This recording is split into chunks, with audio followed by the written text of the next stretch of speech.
This is the Whole Care Network.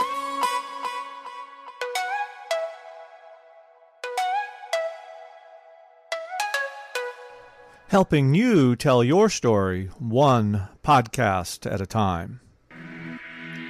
Content presented in the following podcast is for information purposes only. Views and opinions expressed in this podcast are solely those of the host and guest and may not represent the views and opinions of the Whole Care Network. Always consult with your physician for any medical advice, and always consult with your attorney for any legal advice. And thank you for listening to the Whole Care Network.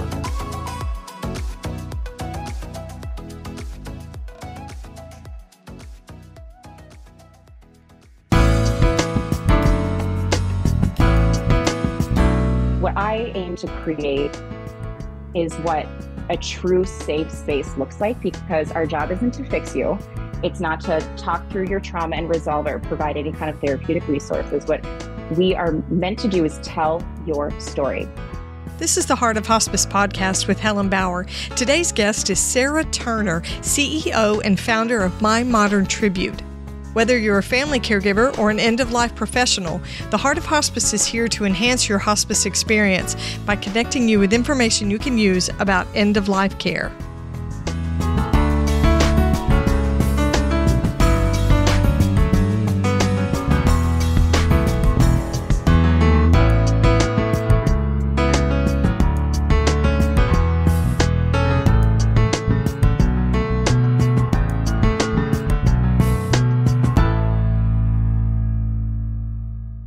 Today's episode is sponsored by Odonata Care. Odonata's motto is, "Care is treatment." They have a mission to transform the end-of-life experience for the patient and caregivers through education and support. Odonata Care is revolutionizing the hospice experience with their booklet, The Care Plan, A Path to Comfort for the Hospice Patient, along with 50 free YouTube videos that teach the basics of bedside care. Visit thecareplan.net for more information.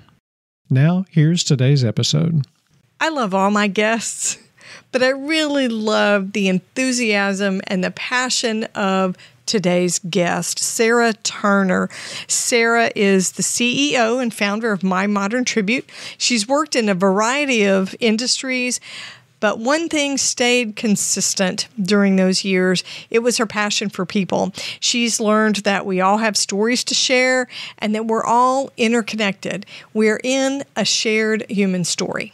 Sarah believes everyone deserves a space to express their feelings, and she knows the importance of empathy and warmth. So she has created a space for this, a warm, safe space to tell your story in My Modern Tribute.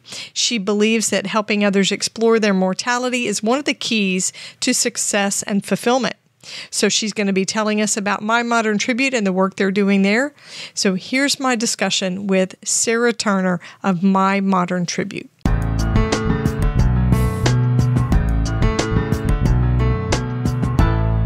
Sarah, it's great to have you here on the Heart of Hospice podcast. Welcome.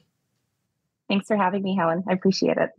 I'm excited to talk to you, but we're going to start before we jump into My Modern Tribute. I'm going to ask you an icebreaker question that I didn't send you in advance, so you weren't expecting it.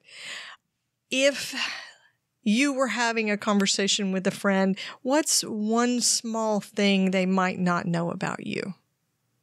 One small thing they might not know about me. I think that I emit a lot of joy. And I think that can be misconstrued as someone who doesn't take things too seriously. And I don't think people understand the depth and the level of sensitivity that I have. I think I do kind of keep that hidden for certain individuals in certain spaces and conversations. But I think most people would say, like, wow, she's always laughing. There's always a lot of joy. They would never expect, even when I say, if I meet someone new, I say, what do you think I do for a living? And then when I tell them, they say, wow, I would never expect that. And so that's kind of my hidden thing is I don't think people understand that I feel very deeply and I care deeply about the experiences of others. And I would say I don't think I've told many people that actually. So that is a vulnerable moment. Yeah, I think it's going to show in our conversation today because we are going to be digging into the deep stuff and the work that you're doing. So let's start with that. My Modern Tribute, what made you start it? And what services do you provide through My Modern Tribute? Well, first, we help people write their own life tributes before they pass. So it's the same idea and concept around if you go to an estate attorney and you go and create your will or your estate plan, this goes hand in hand with that. There's a level of financial responsibility, but I believe there's a level of emotional preparation and responsibility that goes with it. So we help individuals write, their own eulogy, but we call it tribute because eulogy tends to have a negative connotation or just a direct association with death. And given the fact that America tends to be death phobic, I found that tribute is a much more positive spin, a nice little synonym there. So my idea was born out of grief and ownership. So the grief part was from my first love when I was 17. His name was Andy. And his death completely changed me. And I'm very fortunate. That's the only person that I've lost in my life where I've had to deal with death at a devastating, just absolute blew me away in terms of feelings I've never felt before. And around his death anniversary, it was 7 years after, I just was sitting there thinking, I wish I could have heard like his last words or his spin on life. He was just such an exciting, wicked smart, very incredible story, moved from Lithuania and started, barely spoke English. And anyway, just an incredible individual. And his story would have been really neat to hear from his words. And I was sitting on the couch watching Netflix and I thought, I wonder if people do that. I wonder if people are actually writing their own eulogy before they die. And I know that's a therapy exercise. I've heard of that before, right? But I was wondering if there are people who offer that service. And I went down a rabbit hole of 3 to 4 hours of research. And I couldn't find anyone that was doing it on a larger scale or even a smaller scale. So I thought, all right, I got to do this. Like, this is totally my calling because I grew up reading Chicken Soup for the Teenage Soul and all of those books. And I've always been obsessed with, heritage and my ancestors and where do we come from and who are you and what drives you? What makes you you? And Humans of New York has been deeply inspiring. And I thought, like, if I could create something out of my love for human stories and connection, then I will feel like I've won the jackpot. So that was my initial kind of push. And the other thing is the ownership over my own narrative. And even my own life has been pretty colorful and sometimes chaotic. And I would want my words, my humor, my bluntness, and how I feel about those that I love written. I would not want anyone else in my family to write it. And I'm extremely close with my family. I talk to my mom every single day. My dad is the most amazing man I've ever met. I'm so fortunate for what I have with my sister and my brother. And however, it's my story. It's not theirs. And I think COVID showed us that death is right. It can just come out of nowhere in terms of, you heard of 30 and 35-year-olds. No matter if you believe in vaccination or any other complications with COVID, it was right in front of us. You just couldn't deny it. We all had to start looking at death in a different way than I think any other time before. And I believe that it was proven given the initial influx of clients, that having ownership over your narrative is a direct link to the mental health movement. So you can't embrace, endorse, or support the mental health and healing movement without also giving the same type of respect and care towards the death wellness movement, because they do go hand in hand. Because, we're beginning to discuss trauma and healing and nervous system regulation at a really high level of acceptance and openness. And we're pushing towards mental health reform and recognizing the relationship between trauma and mental illness and grief, and creating accessible therapeutic resources.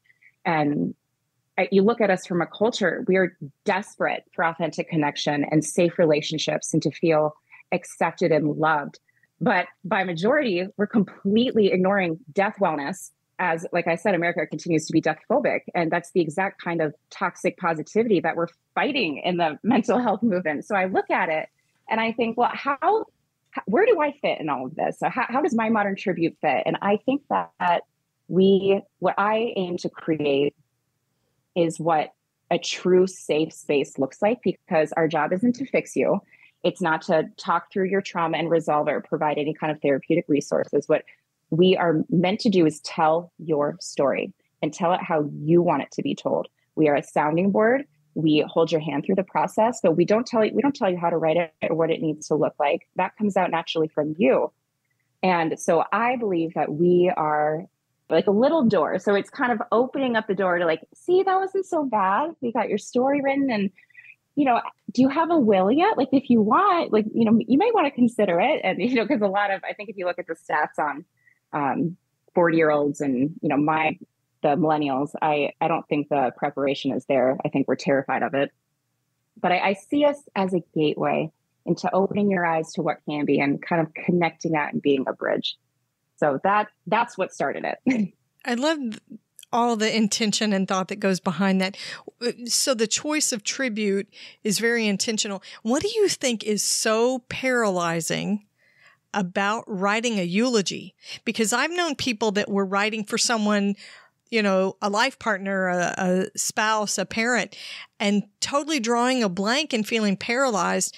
And of course, I think if somebody said, okay, for me, say, Helen, you need to write your own eulogy, I think I would be stuck. I couldn't do it either. For a while. No, I think but what do you think is so paralyzing about having to write a eulogy? Most eulogies aren't very expansive. You're not truly telling the story of a person's life. Mm-hmm. But why do you think that's so paralyzing for people? I think it is a multitude of things. I think if you're trying to write a eulogy for someone else and you're in grief, I don't create well, because writing is an art, and honoring someone's life is an art form. Most people by nature aren't writers. Most people by nature, I believe, have a hard time expressing themselves unless they have taken the time and energy to do some self-exploration.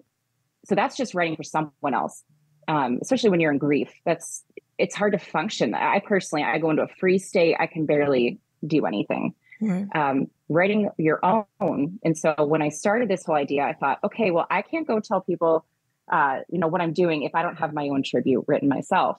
When I sat down to write my own tribute, I was totally stuck after, I think it was 3 or 4 sentences. And I started crying because I thought, I'm so self-aware, or so I thought I was, that I should be able to knock this out. I love to write. I consider myself like a natural. I've been journaling and writing for, my whole life. But I realized if it's so hard for me, how is the average person going to be able to do this? And I realized you need someone to walk you through it, and you need to be regulated. So I even tell my clients, okay, make sure, whatever keeps you calm. I don't suggest, some people would have a glass of wine during the conversation. I'm like, probably don't go past one. Make sure you're hydrated in a quiet space. You have your favorite blanket. You have your dog with you, your cat. You feel calm, because that's when you're able to be the most open, and we're able to draw a lot out of you. We can tell that given the fact that we do send out a questionnaire prior, and then I'm able to look at someone's questionnaire and we know, push here, ask this, we have a quick brainstorming session before the call. And I only have writers who are able to be completely open, little to no bias. I wouldn't say completely no bias, because we're human. Everyone has a bit of bias, but sure. It's my rule that your commitment is to tell their story. I don't care if it's conflicting with your political opinions or personal beliefs. It's our job to tell that story. And is that going to be an issue? Because if it will be, then maybe this isn't the job for you. Yeah. And when you have a writer who's able to deliver that space for someone, so much comes out. The person's little idiosyncrasies and cute little quips and their little jokes, and just so much comes out that they're able to capture and weave into something that truly reflects you, to the point where you look at it and say, oh my gosh, that's me on paper. And that's a whole other experience in and of itself. It's almost startling. You're like, that's actually me. And I feel so exposed. But at the same time, it can be so enlightening and powerful, especially with those who have had traumatic backgrounds. And, I do want to share a piece that I did ask for permission from the client of what that can kind of look like. And not that it's some giant, situation where a client is bashing all the family and right. a big negative rattling all situation. the skeletons in the closet. Correct. Yeah. Yeah. Correct. Yeah. Which, if someone wants to go that route, that's what they want to do. But we truly put it into a work of art to where that can also provide, from a practical standpoint, eulogy guidance for family members who are grief-stricken and they want to write something for your celebration of life or funeral, but they don't know where to start. And if you have a tribute and you get to see that ahead of time, you can say, I completely forgot about that memory, or, oh, I forgot. Like, you can find inspiration because you have a template, you have a guide that's from the person whose life you are celebrating. So I truly believe that it's up to the person who has passed to be able to create that for other individuals and their family. It's an ultimate act of love. It really is. Because I know for a fact that, if something were to happen to me, my partner, he would have no idea he couldn't put anything down. He'd be a disaster. Yeah. My husband's the same way. He would just shut down. Yeah. So that's the ultimate act of, don't worry, I already handled it. Because that's what I do in our day-to-day anyway. Don't worry, honey, I already handled it. And there's a lot of peace that comes with it. As a female, I kind of like that. Mm-hmm. One of the things it says on your website is that a different version of someone exists in other people's minds. So, like if I have 10 friends, each of them has a different version of me. My kids have a different version of me. My sister has a different version of me. What does that mean? And why is that even important when it comes to writing a tribute? Well, there's a positive side to that. And then there's a little bit of a realistic negative side. So I'll start with the negative and end with the positive. So, for example, how your cousin may view you can be drastically different than how your sister views you. And maybe it's not the most positive viewpoint. Maybe you guys had, different friction over political beliefs or the way you lived your life, or just typical family drama. We all have it. However, what if your cousin is the only writer in the family? And now they're the ones in charge of your eulogy, and their version of you is probably not the version you want written. And so back to a different version of you exists. So I always say 17-year-old Sarah is drastically different than 30-year-old Sarah or 33-year-old Sarah. I've evolved so much, and my friendships and my experiences have evolved so much that even my softball coach would have, from my elementary years, would have something totally different to say about me than my swimming coach when I was a teenager, or my personal trainer would have something different to say about me. There's all these different ways that people have experienced me and you, given personality types, the situation, where you're at in your life. There's so many different variations, but the only person who knows you is you. And that's through self-reflection, self-awareness, doing the inner work, and writing your tribute is part of that. You're able to really kind of zoom out and look at your life and, honor those people that you want to honor, but also honor yourself, because, people don't remember all these little memories that I have because they weren't there for it. That was me existing in my body. Right. They don't know all these little moments that I had, even with my first love, Andy. I wrote about him heavily in my tribute because he set the tone of the exact kind of relationship and life that I wanted. And I didn't even know that till I went through my tribute. I didn't realize the impact that he had, but he's gone and no one would ever know that. And I want to honor his memory. And without me going through the process, I never would have been able to do that, which was crucial for me because it just was such a devastating loss. And there's something so magical about being a teenager, and it's all the hormones and the emotions. And we competed together in sports, and he was funny, and we were like a big family on our swim team. It was such a short, magical point in my life that set the tone of, all right, I want this for my life. I want this. And we were always laughing. There was so much joy. And to this day, I've told my current partner, Dave, I said, honey, like you are everything that I've ever wanted. Like this whole experience is everything I've ever wanted. And I learned that through Andy, through that blip in time. And I never would have known that. It was grief. I couldn't face it. I didn't want to look at it. It was uncomfortable. And I think a lot of people do that with their own grief. They're not able to take a step back and see how it's impacting their lives. And grief isn't just limited to death. Grief can be from a divorce, a failed opportunity, the loss of a friendship, any kind of thing like that. So I think that our relationship with grief can evolve in a more modern way when you go through something like this. The sponsor for this episode of The Heart of Hospice is Odonata Care. Odonata Care founders Nancy Hireman and Brenda Kazire are certified hospice and palliative nurses with over 40 years combined experience. They are experts in end-of-life care. Nancy and Brenda have created a 32-page booklet called The Care Plan, A Path to Comfort for the Hospice Patient. Their goal is to empower patients and their caregivers with valuable information right at their fingertips, wherever and whenever they need it. Odonata Care also offers a suite of 50 free training videos on YouTube that teaches the basics of bedside care for personal and professional caregivers. Odonata Care's motto is "Care is treatment," which is why their bottom line is caring for the patient. Nancy and Brenda have a mission to transform the end-of-life experience through education and support. You can purchase copies of the Care Plan for yourself or your hospice agency at thecareplan.net. And look for their new Spanish version coming to their online store very soon. Now, back to today's episode. If we're truthful when we're writing our own tributes, you get a very intimate look, a very authentic look at ourselves, but you're telling a very authentic story, a very intimate story. But you have outside writers, that are for hire through My Modern Tribute. What's the value of having an outside writer versus, like you're saying, having your cousin or your sister do it? Well, not only do you have the outside writer, but I personally am walking them through it as well. And you have a team that are looking at your life in a way that a person isn't even able to see. So we like to create a theme and kind of find one thing that links the person's story together.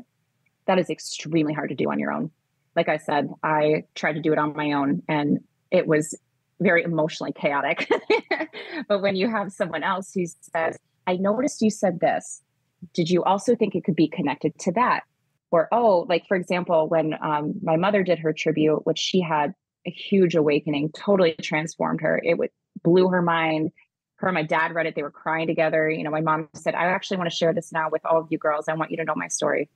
But what my writer had done with hers, and the writer that did hers, she was a physician's assistant for 14 years, exceptional writer, great bedside manner, just very open, very loving, witty, hilarious. I love her. I truly love her. But so she wrote my mom's, and she made the connection that my mom, because my mom is very, she finds safety and comfort in numbers, and she's a bookkeeper. And the opening line of opening paragraph of her tribute talks about that numbers are trustworthy and they're safe and they don't lie and they don't tell half truths. And my mom read that and she just broke down thinking, like, how did she know this? How did she make that connection? But we're able to see it objectively and look at, whereas, through a lived experience, you're still looking at it, but you may miss a few spots. There's always a blind spot when you look at your life and yourself. And Sure. We kind of help fill in those gaps and present those gaps in a way that is meaningful. Do you ever have anybody that says, once the tribute's written, by one of your writers, that comes back and says, you know what? It's too open. It's too exposed for me. And I want to take pieces of it out, or I don't want you to use it. Do you ever have anybody that backs away from it? That only happened once. And it was the first tribute. It was actually the one that I wrote. It was my very first tribute that I wrote. And it was deeply I mean, the whole bit, I mean, the whole piece, except for talking about her daughter, was of extensive trauma. And I did a good job relaying it in a way that, because we discussed how she wanted it out, but it was a very different process. I was still in the, infant stages of figuring the process out. And she said, I'm so glad I did this, but I can't ever release this to anybody. And I said, that's okay. Like, whatever you want to do with it, it's up to you. No one's forcing you to read this out loud. But it was hard for her to read it on paper because it was a level of exposure. And that's when I realized that I needed to be very aware of the ability of the client to go. I didn't want to re-traumatize a client, is my point. I wanted to make sure that they were at a stable place in their life, because there is an element to, what if you have someone who has severe mental health, issues at the moment, and they're hurting and they're desperate for connection, but this takes them down a dark path, like a different outcome than we want. Right. However, that hasn't happened since. And usually the people that come to me are within my own network or in a cancer space, and I'm able to read that energy right away. I'm very aware, but I'm very cautious.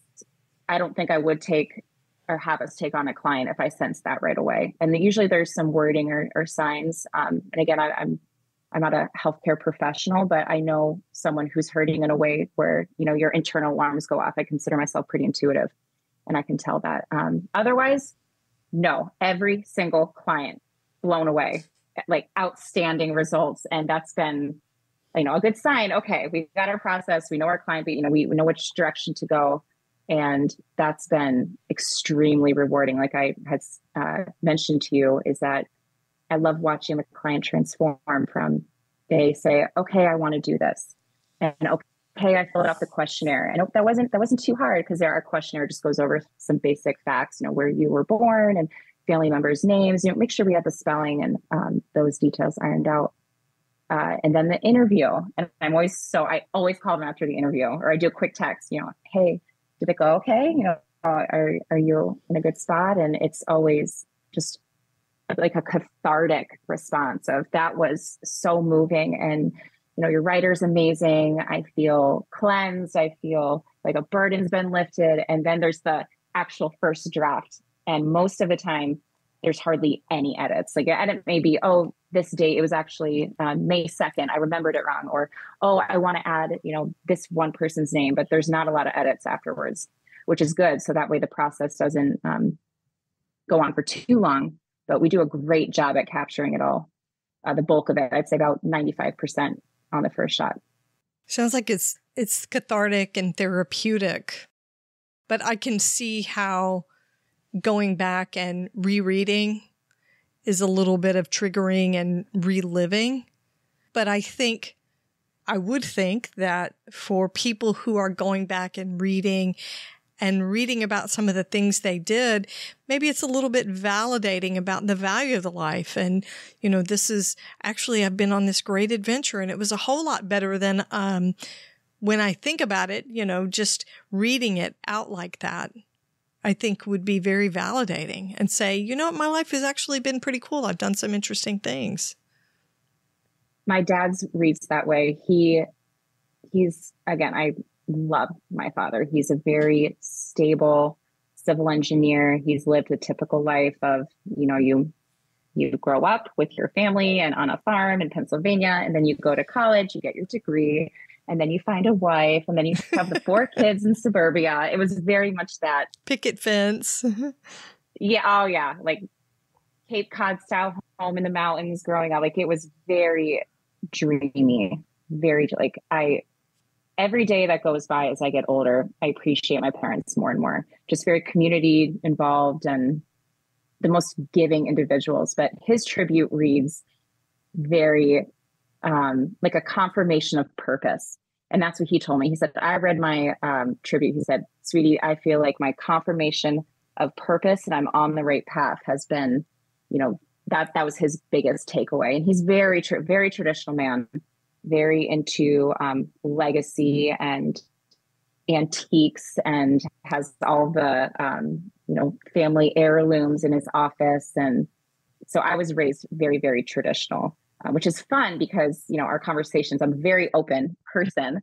So it's been, it's always a fun time kind of exploring these topics and life events together. But a tribute also in that sense serves as a way to connect with your family or your loved ones, because who's to say you don't need to, again, it's up to you, but I tell clients, you don't need to hide it. You can actually bring this out and you can show it to your family or your partner and say, I don't know if you knew I felt this way, because it's not always easy to come out and say these things.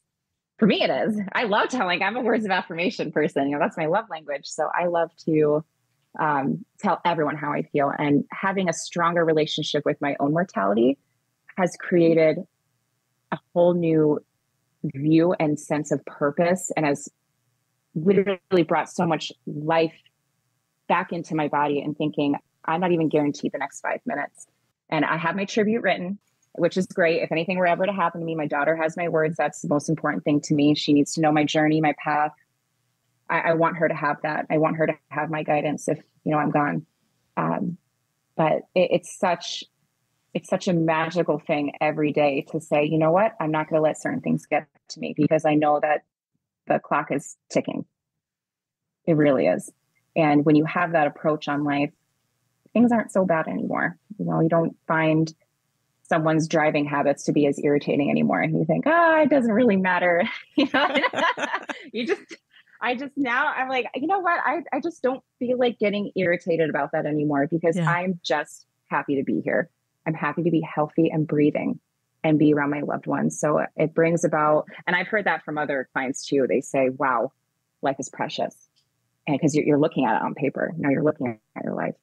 And that's a whole other conversation of how do you take your tribute and your relationship with your own mortality and turn it into a way of creating a more fulfilling life for yourself. And I can talk about that for for hours, because that is the way that I live. You take your eulogy and you turn it into a love story for your life. It's a love letter to your life. That's a great way to put it. Absolutely. So, it's your own love story. Yeah, I love that. I like that. So tell me about the process. If somebody wanted to work with My Modern Tribute, how does that work? Contact me through our socials or email. And then, we go over what their goals are, what they're thinking. There's always an initial conversation of here's where I'm at in my life. And, we discuss that, and I send them a questionnaire. It's 10 questions, and they fill that out. They send it back when they're able to. And then I line up the call time with their writer of choice. What I have found is for the cancer patients and the healthcare side, at this time, I only have writers working with those patients who have a healthcare background, because I believe having that level of bedside manner is crucial. And I have found that to be the most successful. So, which is a whole other exciting opportunity where I think, okay, if there's any burnt out healthcare workers who want to work remotely, I have a great opportunity for you. If you're open to working on your writing skills, this would be an exceptional opportunity. You can work anywhere, because you're just doing a phone call or Zoom, and then it's all over email. Sure. And so then I line up the interview with the writer, make sure everything's squared away and get payment. And they have the interview. And then usually within 10 business days, they get their first draft. But my writers they just dive right in immediately, because they don't want to lose momentum and steam. And it's usually within a few days, right? Which is pretty cool. They want to write when it's fresh. You do get a sense of, I call it the ultimate high, because you explored someone's life with them. Like, you dove into all the emotions, all the feelings, all of everything about what makes them them. And you just get so excited, and you need to ride that wave while you can. You don't let it sit. And we all feel that way. And I felt it was important, because when I decided to do this business, I told you that one tribute that I had written, and I experienced that myself. So I understand what it's like to be the writer. I understand what it's like to be the client, because I went through it myself. And I understand all aspects of the business, which was very important for me to do. That way I can show up for everyone and be the best support system that I can be. So yeah, it's pretty straightforward. We try to keep it low tech, low fuss, make sure that it's accessible to as many people as possible. and keep it as it should be, a very human, authentic experience. Just out of curiosity, did your dad write his own tribute or did you write it for him? No, we had a writer do it. Really? You had somebody else? But he was one of our first guinea pigs. Yeah. So what we did when I was interviewing writers, I said, well, I have to know how you'd put one together. And since this is basically a new genre of writing, I know we're all figuring this out together. One of the writers who was interviewing, I just sensed her personality and I thought, oh, she'd be great for my dad. And so he said, I'll be your guinea pig. But my mom was one of our first paid clients. So both of their experiences were drastically different. And after my dad actually read my mom's, he said, oh gosh, that sounds like a movie. I feel like I need to redo mine now. And I said, well, Dad, yours is the free guinea pig experience. So if you want to come back, you know where to find us. But his is still beautiful and it sounds just like him. But also to that effect, I believe that when he said, okay, well, my mom sounded like a movie, that's because she had a traumatic background. Her upbringing was very challenging and her story is a heroic one. So of course, on paper, it reads in just a story of overcoming unspeakable things and how her attitude and her resilience. I mean, it's beautiful. I read it and I was sobbing my eyes out. And we were able to, even deepen our relationship over it because I didn't know some of those things that had happened. So Sarah, one last question for you. You shared that in your tribute, you wrote about your first love, that first grief, that big loss that you had. What is something else special or something that you hold very dear that's included in your tribute? Oh, my daughter, for sure. I wrote a lot to her about, if something were to happen to me, you need to know these things. And it was a lot about, because she is very similar to me. I mean, you meet her and larger than life personality. She's just extraordinary.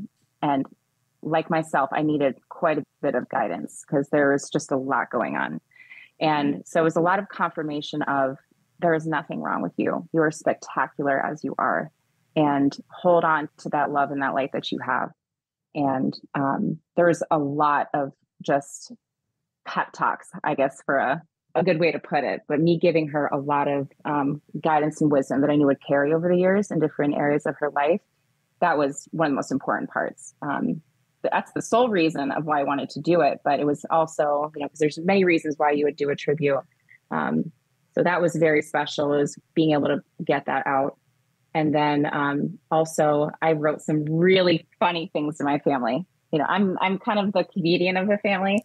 So I put in, very special memories and lines to, my sister and I can't ruin. I almost want to share it, but I don't want to ruin it in case no. were to happen one day and they want to hear it. No spoilers. But no spoilers. But it was so fun putting that in there because I want them to still have joy even in my and honor me for who I am, which is a very joyful person. So it was really special weaving those jokes, family jokes and inside jokes into things, because I just imagine, all right, if they're sitting in a room and that comes out, they're going to be like, of course, Sarah had to put that in there. So that to me was very, very special. So I hold my tribute very near and dear to my heart. And as open as I am, I do not share it with a lot of people. Only certain little sentences and whatnot, but it's just so only my inner circle has seen it. Yeah. I do love it. And sometimes I look through it, even as if I'm having a hard day, because when I did have my tribute written, I was, like I said, regulated. I was calm. I was in a very open state. And I look back on it, I'm like, wow, I do have some good advice. I should take that advice right now.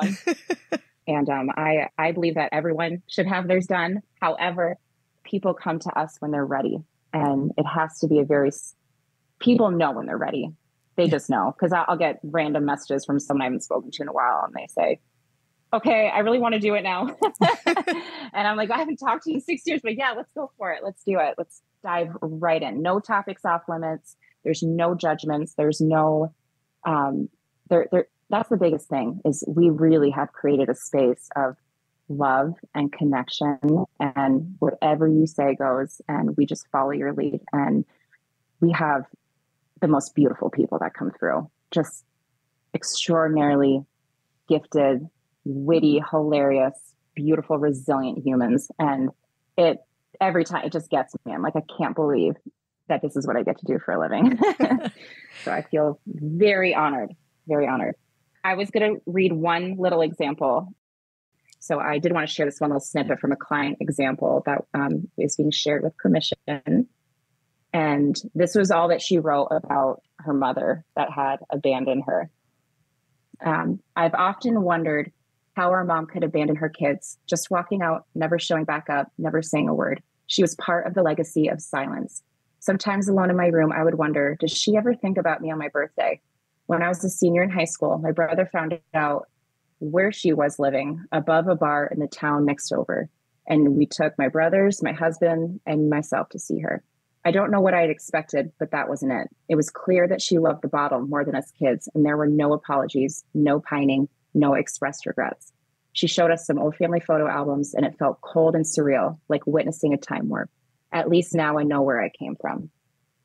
And it was very important for that client to have that written so her children knew where she had come from, the lack of the maternal influence that she had, and to ultimately say, listen, I was the generational breaker of this cycle, and this is what I overcame to give this love to my children, to you all, which was the main theme. Was I broke the cycle. I got out of that situation. And that was very important in her reeling that through her tribute as part of her soul narrative and her theme. So that was a beautiful experience. That's one of my favorites. Anytime you have a story of resilience, it just sends me.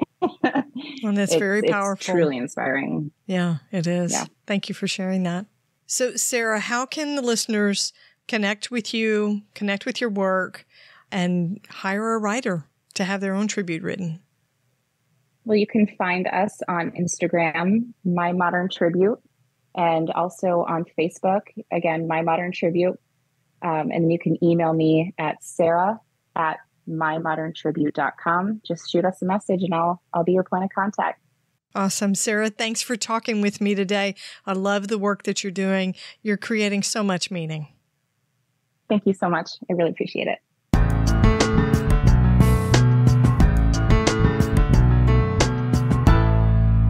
So I guess if you want to really hone it down to its basic element, My Modern Tribute is a eulogy, but it's way more than that. Way more than that. And that's a good thing, because when you talk about eulogies, what is the first thing you think of? Death and loss. You write your own eulogy, you tell a bunch of big lies about how wonderful you worked, or somebody else writes your eulogy and quite frankly, they tell a bunch of big lies about how good you were. I don't know that a eulogy is a very inspiring essay or piece of writing. But Sarah, through My Modern Tribute, has created a service where you can expand that story and really tell it in a very authentic, inspiring way. She was inspired by the death of her friend, her first love, she said, at 17. And she's inspired by the desire to hear about other people's stories. She believes people should be able to write their own life story. For a lot of people, that's a hard thing. Writing is just a form of communication, and let's face it, we're not great as communicators a lot of times. So writing is hard.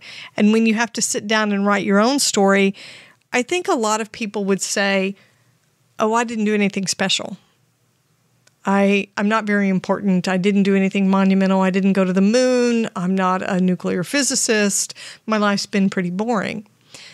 But when they sit down with someone else, share what they know about their own lives, and they get that tribute back, Sarah said they're amazed. It's validating, I think, in a way.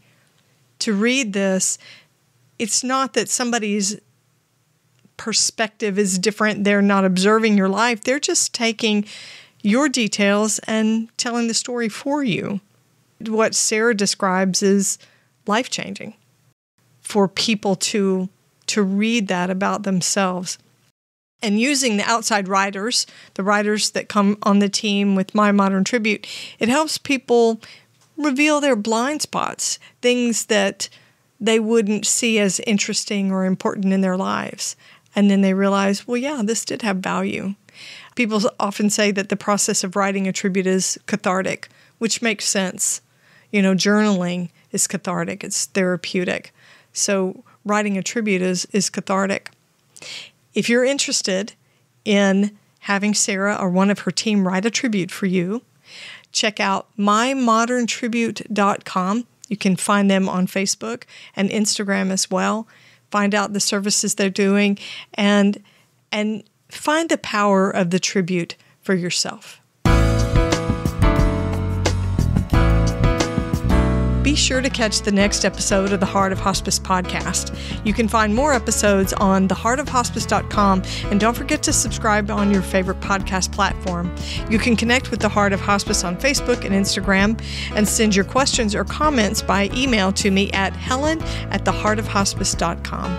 And remember, no matter who you are or where you are in your hospice journey, you are the heart of hospice.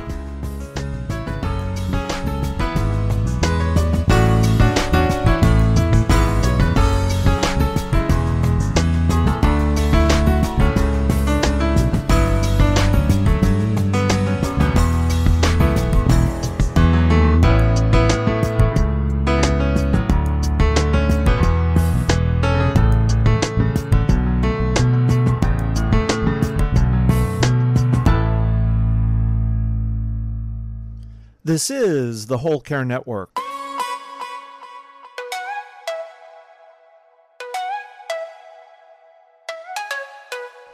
Helping you tell your story one podcast at a time.